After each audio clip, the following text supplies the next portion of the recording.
What's up? Welcome back. Today we're in Revelations chapter 18. The title of the text is Babylon is Fallen, starting in verse 1. And after these things I saw another angel come down from heaven, having great power, and the earth was lightened with his glory.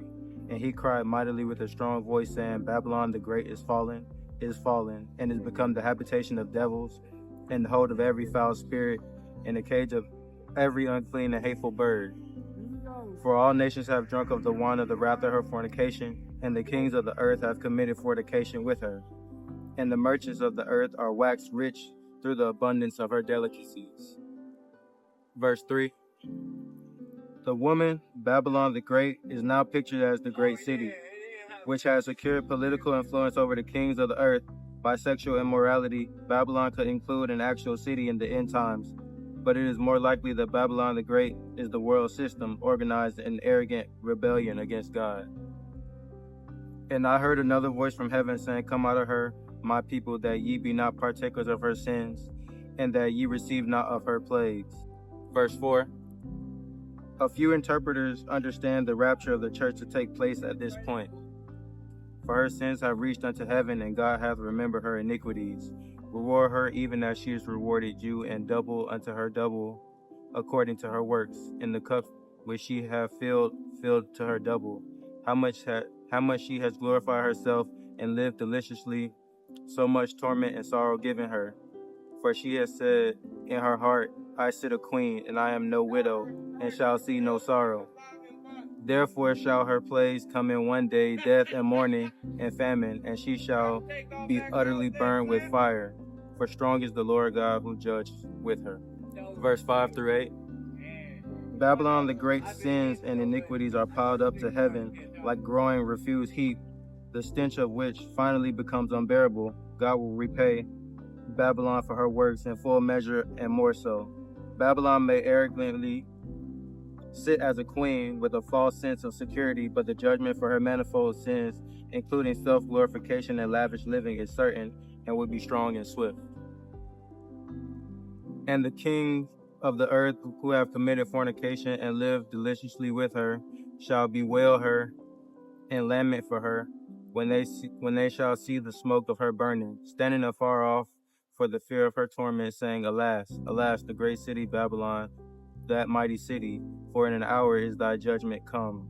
And the merchants of the earth shall weep and mourn over her, for no man buyeth their merchandise any more, the merchandise of gold and silver and precious stones and of pearls and fine linen and purple and silk and scarlet and thyine wood and all manner vessels of ivory and all manner vessels of most precious wood and of brass and iron and marble and cinnamon and odors of the ointments and frankincense and wine and oil and fine flour and wheat and beasts and sheep and horses and chariots and slaves and souls of men.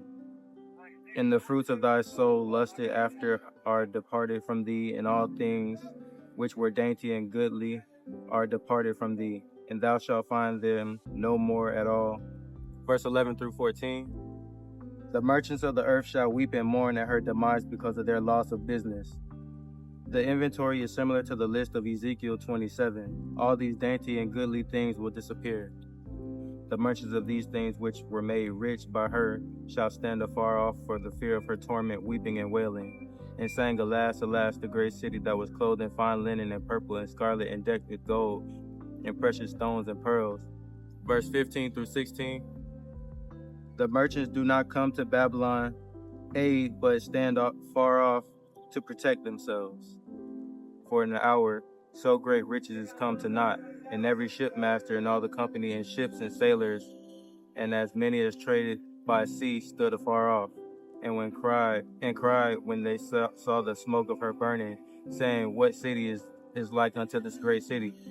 And they cast dust on their foreheads and cried, weeping and wailing, saying, Alas, alas, the great city, wherein were made rich all that had ships in the sea by reasons of her costliness.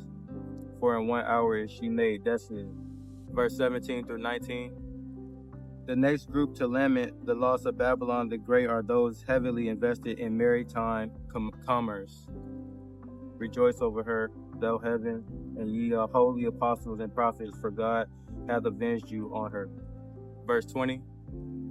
The martyrs in heaven, saints, apostles, and prophets are urged to rejoice because God has judged Babylon, largely because of their shed blood.